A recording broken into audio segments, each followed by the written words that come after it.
सुजुमे, जो कि high school की दूसरी साल की छात्रा है, एक अजीब सा सपना देखती है जिसमें वह अपने बचपन के एक दृश्य को फिर से महसूस करती है। वह एक बर्फीली जगह में होती है जहां और कोई नहीं होता। वह छोटी सी बच्ची के रूप में खुद को देखती है जो एक कुर्सी को गले लगाए हुए अकेली खड़ी होती है। अचानक उसकी आंखें खुल जाती हैं और वह स्कूल जाने के लिए साइकिल पर निकल पड़ती है। रास्ते में वह एक युवा लड़के को देखती है जो अपने 20 की शुरुआत में होता है। वह उसे देखकर रुक जाती है क्योंकि उसे वह काफी आकर्षक लगता है और उसे ऐसा महसूस होता है जैसे उसने उसे पहले कहीं देखा हो। वे एक दूसरे से गुजरते हैं और वह लड़का उसे रोककर पूछता है कि क्या उसने पास में कोई दरवाजा देखा है। सुजुमे को समझ में नहीं आता कि वह क्या बात कर रहा है, तो वह लड़का पूछता है कि क्या आसपास कोई पुरानी इमारत या इलाका है। सुजुमे बताती है कि पास में एक पुराना ओनसेन है जो कि अब बंद हो चुका है। लड़का उसका धन्यवाद करता है और चला जाता है। सुजुमे स्कूल के लिए साइकिल चलाती रहती है, लेकिन अचानक उसे ऐसा महसूस होता है कि उसे ढूंढने जाना चाहिए। वह उस जगह पर जाती है जहां उसने लड़के को बताया था, लेकिन वहां उसे वह नहीं मिलता। फिर वह पुराने ओनसेन के खंडरों में जाती है जहां जमीन पर पानी जमा हुआ है और वह दरवाजे के ढांचे को देखती है जो वहां पर देखने से पूरी तरह से असामान्य लगता है। वह उस दरवाजे की ओर बढ़ती है और उसे खोलती है। दरवाजे की दूसरी ओर उसे एक आकाश सितारों से भरा हुआ और हरी भरी पहाड़ी वाला दृश्य नजर आता है। वह वहां कदम रखती है, लेकिन जैसे वह दरवाजे की दूसरी ओर पहुंचती है वह वापस ओनसेन में आ जाती है। वह महसूस करती है कि उस दरवाजे की दुनिया को देख तो सकती है लेकिन उसमें प्रवेश नहीं कर सकती। ठीक उसी वक्त वह जमीन पर एक अजीब सी पत्थर की मूर्ति पर ठोकर खा जाती है। उसे उठाती है और उसे एक प्राचीन बिल्ली की मूर्ति जैसा महसूस होता है। अचानक वह मूर्ति एक भीगी हुई सफेद बिल्ली में बदल जाती है। सुजुमे डर के मारे उसे छोड़ देती है और बिल्ली भाग जाती है। डर के कारण वह वहां से भाग जाती है और स्कूल लौट जाती है, जबकि दरवाजा खुला छोड़ देती है। स्कूल पहुंचने पर उसके दोस्त उसे देर से आने पर मजाक उड़ाते हैं। लंच के दौरान वह कक्षा की खिड़की से पहाड़ियों में धुआं देखती है। वह अपने दोस्तों को बताती है कि शायद वहां आग लग गई है, लेकिन उसके दोस्त बाहर देखकर कहते हैं कि उन्हें कुछ भी नहीं दिखता। फिर धुआं एक विशाल सिलेंडर के आकार में बदल जाता है। सुजुमे देखती है कि वह काला लाल धुआं दरवाजे से बाहर निकल रहा है जिसे उसने खुला छोड़ दिया था। वही लड़का जिससे वह सुबह रास्ते में मिली थी उसे बंद करने की पूरी कोशिश करता है, लेकिन इतना जोर है कि लड़की जमीन पर गिर जाता है। दरवाजे को बंद करना काफी कठिन होता है। सुजुमे उसे उठाने के लिए जाती है और वह लड़का कहता है कि भाग जाओ, यह बहुत खतरनाक है। फिर वह लड़का फिर से दरवाजे को बंद करने की कोशिश करता है। सुजुमे भागने के बजाय खुद को दरवाजे के खिलाफ धक्का देती है। वह लड़का कुछ मंत्रों का उच्चारण करता है और उसकी गर्दन के पास लटकता हुआ चाबी चमकने लगती है। अंत में दोनों मिलकर दरवाजे को बंद कर देते हैं और एक जादुई ताला लग जाता है। लड़का अपनी चाबी को ताले में डालता है और उसे घुमाता है और तब धुआं गायब हो जाता है और अब सब कुछ थोड़ा नॉर्मल सा लगने लगता है। हालांकि लड़के का हाथ खून से सना हुआ होता है, जैसे कि वह इस उथल पुथल में कट गया हो।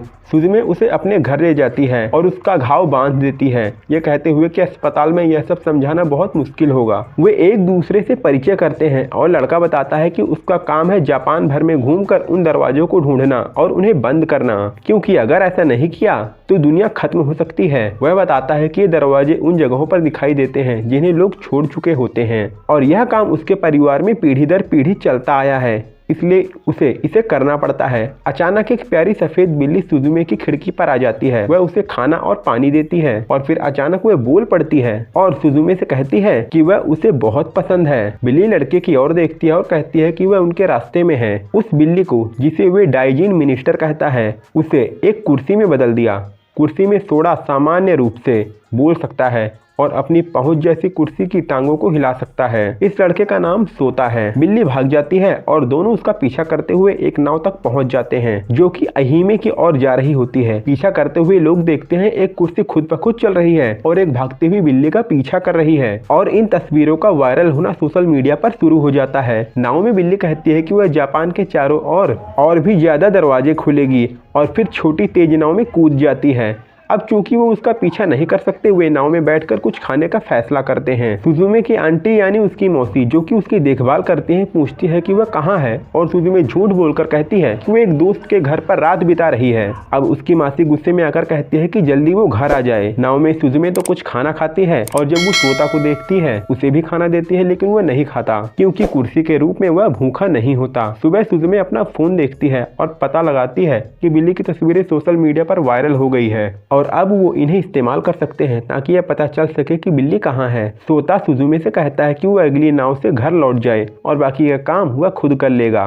सुजुमे मना कर देती है और कहती है कि लोग संदेह करेंगे और यह परेशानी का कारण बनेगा कि अगर एक चलती हुई कुर्सी पब्लिक में दिखे। सोता अब बिना इच्छा के सहमति जताता है और सुजुमे की मदद को स्वीकार करता है। दोनों एक पहाड़ी के साथ सड़क पर चलने लगते हैं और सुजुमे को पीछे से एक मोटरसाइकिल की आवाज़ सुनाई देती है। मोटरसाइकिल पर नारंगी की पेटियां लदी होती है और वह बिना उन्हें देखे उनके पास से गुजर जाती है। अचानक एक पेटी बाहर गिर जाती है और नारंगी पहाड़ी से नीचे रोल होती हुई सुजुमे और सोता की ओर आ जाती है। मोटरसाइकिल की चालक चिक अम्बे एक हाई स्कूल की लड़की है जो कि सुजुमे की उम्र की ही होती है। हालांकि दूर से सोता एक अलग सी धुएं को बादल को देखता है जो एक दूर की पहाड़ी से उठ रहा होता है और कहता है कि वह नहीं समझता कि सुजुमे यहाँ क्या कर रही है, लेकिन जानता है कि वह जल्दी में है और उससे जहाँ भी जाना है वह ले जाएगा। चिक को धुएं की दिशा दिखाकर दोनों उस दिशा में चलते हैं। जब वे उस इलाके में पहुंचते हैं तो वहाँ बहुत सारी सड़क बंद करने के संकेत होते हैं और एक बर्बाद होती हुई सड़क पर यहाँ मत आओ के निशान लगे होते हैं। सुजुमे सोता का हाथ पकड़े हुए दौड़ जाती है और सोता कूदकर पहाड़ी से नीचे एक पुरानी स्कूल बिल्डिंग की ओर दौड़ता है। सोता देखता है कि मिमिज़ू उस पुराने स्कूल से बाहर निकला है और वह स्लाइडिंग दरवाजे को बंद करने की पूरी कोशिश करता है। सोता कहता है कि उसे खुद ही इस दरवाजे को सील करना होगा। वह उसे कहता है कि वह अपनी आंखें बंद कर ले ताकि वह उन लोगों को सुन और देख सके जो यहाँ पहले रहते थे और उनकी यादों को महसूस कर सके। सुजुमे पूरी तरह से नहीं समझती, लेकिन वह वही करती है जो सोता कहता है और अपनी आंखें बंद कर देती है।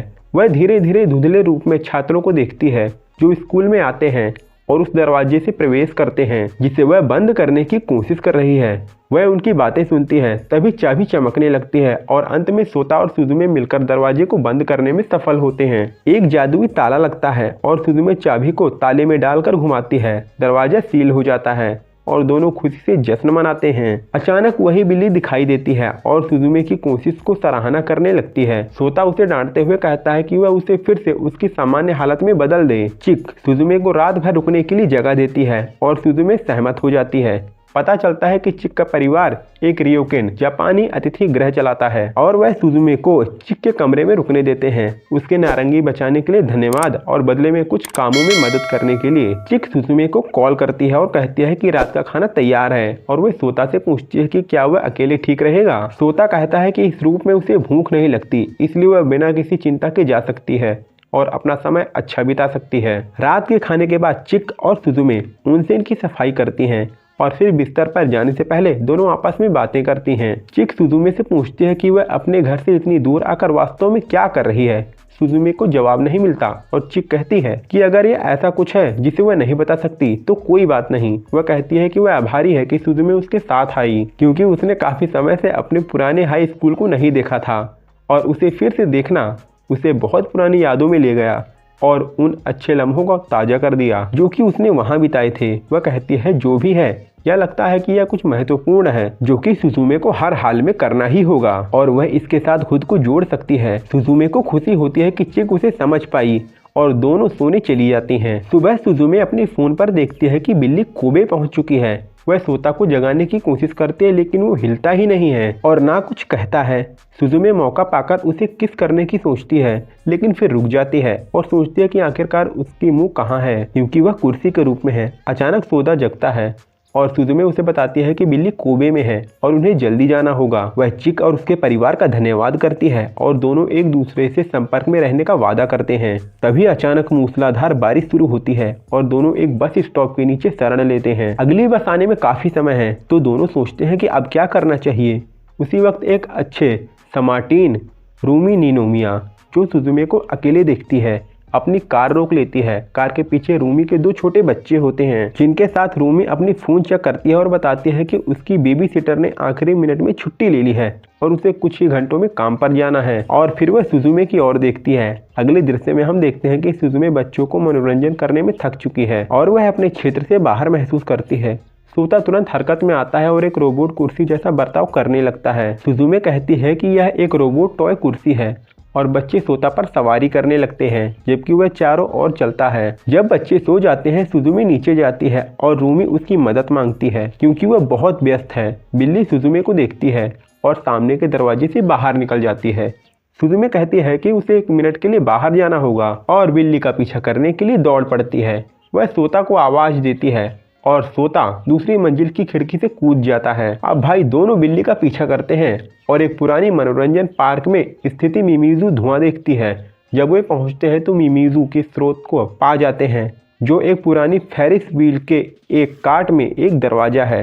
सोता कहता है वह बिल्ली का पीछा करेगा, जबकि सुजुमे दरवाजे को सील करेगी। सुजुमे फेरिस व्हील के काट की ओर बढ़ती है और दरवाजे को बंद करने के लिए उसे धक्का देती है, जबकि सोता बिल्ली का पीछा करता है और दोनों पुरानी मनोरंजन पार्क के जनरेटर के पास पहुंच जाते हैं। बिल्ली कुछ जादू करती है और जनरेटर चालू हो जाता है, जिससे पार्क जीवन में आ जाता है। पार्क की शक्ति बढ़ने से वह जीवित हो जाता है, लेकिन फेरिस व्हील भी घूमने लगता है और सुजुमे को कार्ड के बाहरी हिस्से पर बने रहना मुश्किल होता है, क्योंकि वह हवा में ऊंची उठने लगती है। वह एक कदम कार्ड के अंदर रखती है और वही दृश्य देखती है जिसे उसने पहली बार दरवाजा खोलते समय देखा था।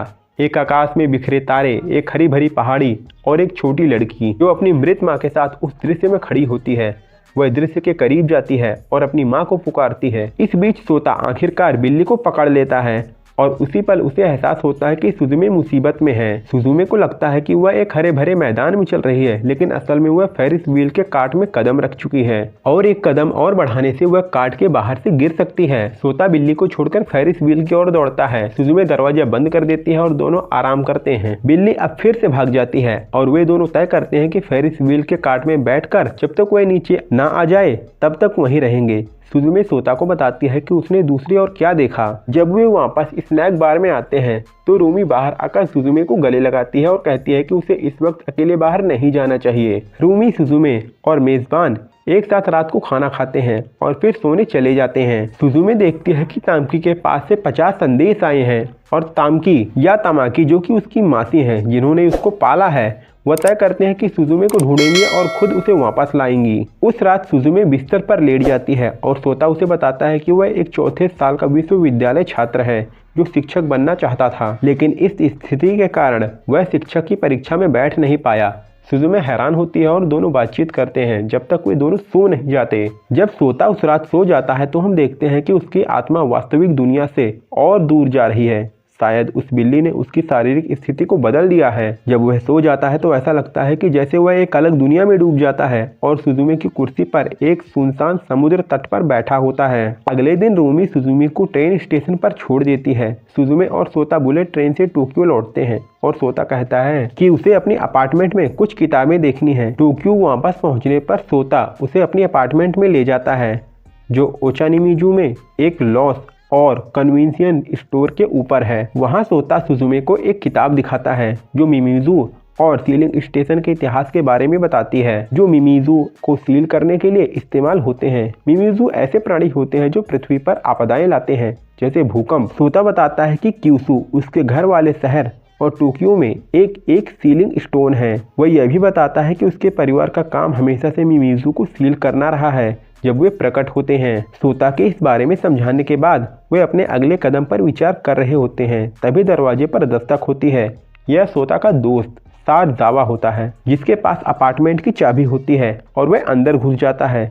सोता फिर से कुर्सी बनने का बहाना करता है और सुजुमे कहती है कि वह सोता की कजन है। सारजावा कहता है कि वह सोता को ढूंढ रहा है और जब वो वापस आए तो उसे संपर्क करे। तभी अचानक से भूकंप का अलार्म उनके स्मार्टफोन पर बजने लगता है। सुजुमे बाहर देखती है और मिमीजू को बहुत पास पाती है। वह सोता को पकड़ती है और अपार्टमेंट से बाहर भाग जाती है, सारजावा को पीछे छोड़ते हुए। दोनों व्यस्त हाईवे को पार करते हैं और ट्रेन की पटरियां देखती हैं। वे देखते हैं कि मिमीजू का स्रोत यानी कि उसका सोर्स इस समय भूमिगत है। सोता महसूस करता है इस बार मिमीजू कुछ अलग है, कुछ ज़्यादा ही शक्तिशाली। अब तक मिमीजू पहले से कहीं ज़्यादा बड़ा हो चुका है और चूंकि इसका स्रोत भूमिगत है, यह दरवाजा ढूंढने और उस समय पर बंद करने में मुश्किल पेश आएगी। निराश होकर सोता मिमीजू में कूद जाता है, सुजुमे को पीछे छोड़ते हुए, और बिना किसी संकोच के वह ब्रिज से कूद जाती है। देखने वालों को तो ऐसा लगता है जैसे उसने आत्महत्या करने के लिए कूदा हो, क्योंकि वह मिमीजू को देख नहीं सकते। और इसी बीच मिमीजू और भी बड़ा हो जाता है, एक विशाल घुमावदार डिस्क में बदलकर पूरे टोक्यो को ढक लेता है। फिर बिल्ली आसमान में दिखाई देती है और कहती है कि अगर मिमीजू गिर गया तो बहुत सारे लोग मर जाएंगे। सुजुमे और सोता इस स्थिति में फंसे हुए होते हैं कि उन्हें समझ नहीं आता कि क्या करें।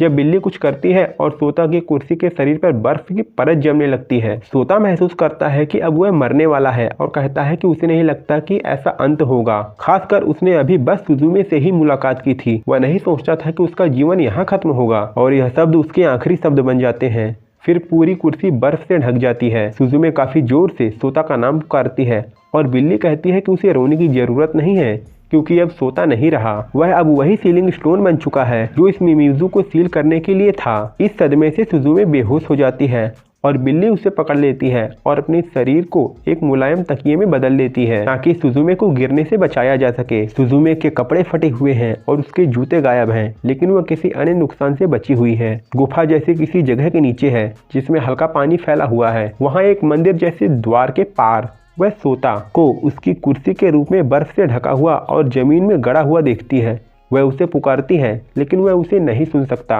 वह उसके पास दौड़कर जाती है लेकिन वह उस तक पहुंच नहीं पाती। तभी बिल्ली फिर से प्रकट होती है और सुजुमे उसे पकड़कर कहती है कि वह सोता को वापस ठीक करे।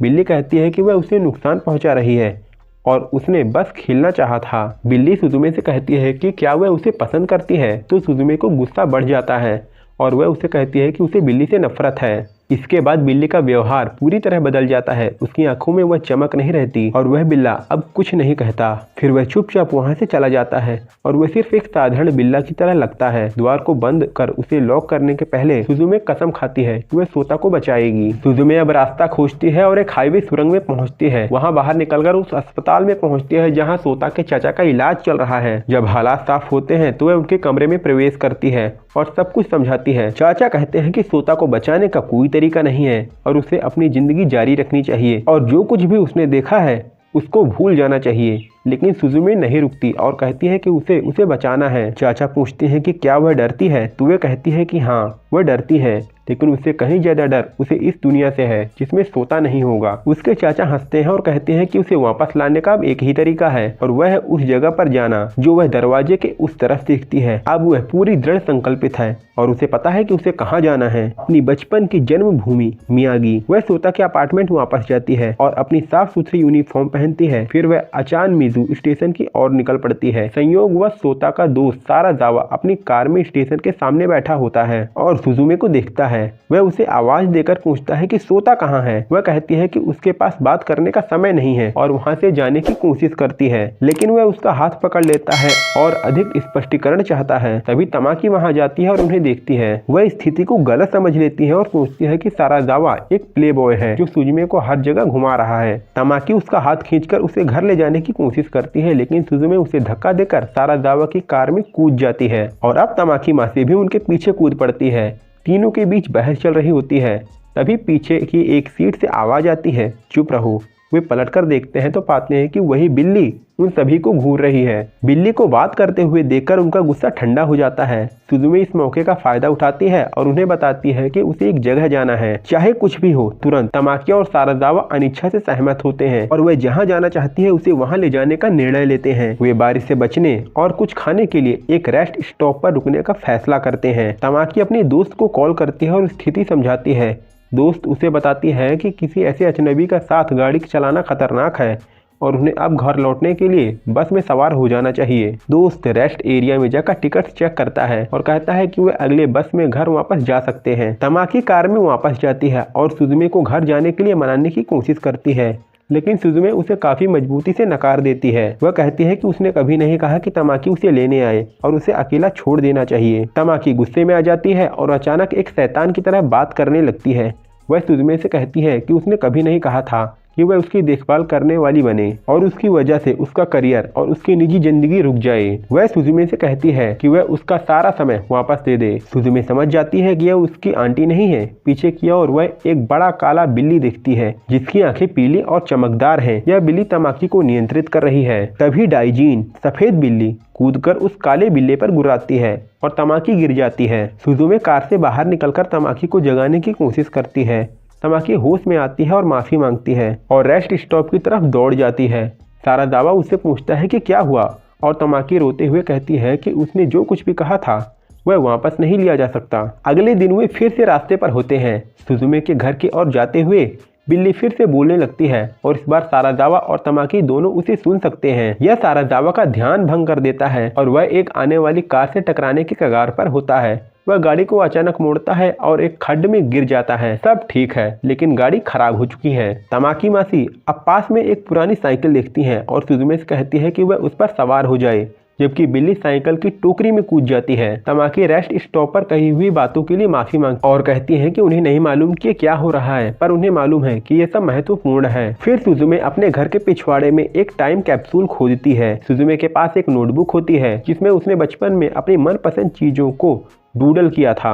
वह कहती है कि वह इस दृश्य को याद करती है जो वह बचपन में गेट की दूसरी तरफ देखती थी। आखिरकार नोटबुक के आखिरी पन्ने पर एक तारों से भरा हुआ रात का आकाश और एक दरवाजा दिखता है जिसके पास सुजुमे खड़ी होती है। वह उस पन्ने को पकड़कर घूरती है और फिर दौड़ पड़ती है। बिल्ली उसके पीछे है। सफेद बिल्ली सुजुमे को पुकारती है और वे एक दरवाजे के ढेर को देखते हैं जो गिरा हुआ है। वह दरवाजा खोलती है और वही परिचित दृश्य जो कि उसने पहले देखा था, तारों से भरा रात का आकाश। वह कूदने के लिए तैयार होती है। तभी तमाकी उनके पास पहुंचती है। तमाकी पूछती है, तुम कहाँ जा रही हो?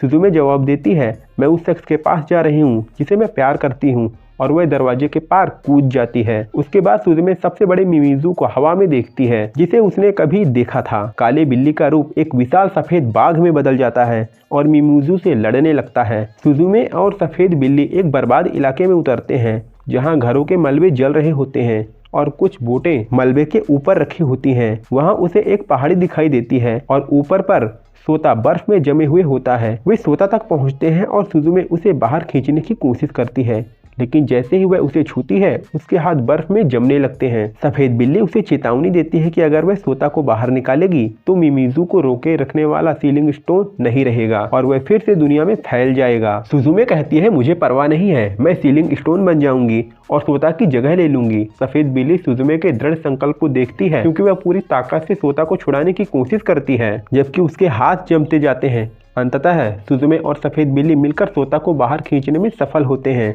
और वे सभी पहाड़ी से नीचे गिर जाते हैं। सोता अब अपने मानव रूप में वापस आ जाता है और वे एक दूसरे को देखते हैं। सुजुमे को बिल्ली की याद आती है और वह उसे पास पाती है जो बेहोश पड़ा है। वह दौड़कर बिल्ली के पास जाती है, उसे उठाती है और रोते हुए पूछती है कि क्या वह ठीक है। बिल्ली मरने की स्थिति में लगती है और कहती है, सुजुमे के गर्म हाथों में होना इससे ज्यादा अच्छा और कोई एहसास नहीं हो सकता। सुजुमे की आंखें छपकती हैं और सफेद बिल्ली वही बिल्ली जो कि अब एक स्टोन में बदल जाती है जिसे उसने पहले गेट से निकाला था। सुजुमे समझ जाती है कि वह बिल्ली खुद ही सीलिंग स्टोन थी। सुजुमे और सोता मिमिज़ू के पास जाते हैं और उस पर कूद जाते हैं। सुजुमे मिमिज़ू को फिर से सील कर देती है और साथ ही सफेद बिल्ली भी गायब हो जाती है। सुजुमे पलटकर देखती है और अपने बचपन के रूप में खुद को देखती है जो रो रही होती है और अपनी माँ को ढूंढ रही होती है। सुजुमे अपने बचपन के रूप को देखकर उसके पास जाती है और बेबी सुजुमे उससे पूछती है कि क्या उसने अपनी माँ को देखा है। बेबी सुजुमे कहती है कि उसकी माँ अस्पताल में काम करती है और जब सुनामी और भूकंप आया था तो वह वही काम कर रही थी। वह अपनी माँ को नहीं ढूंढ पा रही है, लेकिन उसे लगता है कि उसकी माँ जरूर उसे ढूंढ रही होंगी। बेबी सुजुमे घबराई हुई और रो रही होती है। सुजुमे पहले उसे शांत करने की कोशिश करती है, लेकिन वह नहीं कर पाती। फिर उसे कुर्सी का ख्याल आता है। वह उस कुर्सी को उठाती है और अपनी बचपन वाली खुद को दे देती है। उसे बताती है कि सब कुछ ठीक हो जाएगा। वह कहती है कि वह जानती है कि किस स्थिति से गुजर रही है, लेकिन अंत में वह ठीक हो जाएगी। बेबी सुजुमे उस कुर्सी को लेकर एक दरवाजा खोलती है जो पहाड़ी के ऊपर है। दरवाजा खोलने से पहले वह नीचे पहाड़ी पर खड़ी सुजुमे और सोता को देखती है। इसके बाद वर्तमान समय में सुजुमे और सोता अपने अपने दरवाजे से वापस जाते हैं। कहानी का अंत इस तरह होता है कि सोता कहता है कि उसे ये सुनिश्चित करना होगा कि कोई और दरवाजा ना खुले, लेकिन वह जरूर सुजुमे से मिलने आएगा। इसके बाद सभी किरदारों की जिंदगी सामान्य हो जाती है और सुजुमे सुबह स्कूल जाने के लिए साइकिल चलाती है। तो दोस्तों, आज की कहानी आपको कैसी लगी मुझे कमेंट बॉक्स में जरूर बताना। और अगर आज की कहानी आपको पसंद आई है तो मेरा यकीन मानो एंड स्क्रीन पर दिखने वाली वीडियो भी आपको जरूर पसंद आएगी। मिलते हैं अगले वीडियो में, तब तक के लिए बाय बाय, सायोनारा।